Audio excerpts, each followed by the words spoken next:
На прием к граждан обращается Лейла Албагачиева. У нее две просьбы. Первая касается здравоохранения. У женщины 2 детей-инвалидов. Она жалуется, что им не выдают лекарства в течение года, ссылаясь на отсутствие медикаментов.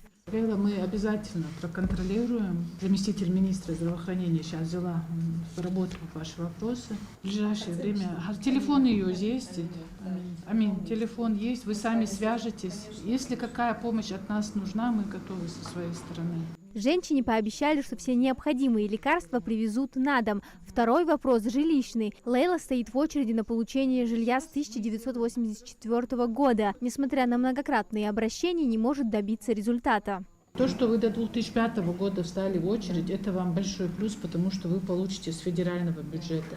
Те, кто стал позже, они стоят в очереди по региональному бюджету, там вообще сложно. Следующий заявитель Надифа Балаева. Сейчас она семьей прописана в Сунже у знакомых. Фактически проживает в бараках. Приемные пообещали, что обратятся в администрацию города и свяжутся с ней в ближайшее время. У заявительницы еще одно обращение. Ее супруг полгода назад перенес инсульт. Инвалидность не оформил. Женщина просит помочь в этом вопросе. По инвалидности, замминистра здравоохранения, она взяла под контроль ваше дело, она с вами свяжется. Связаться,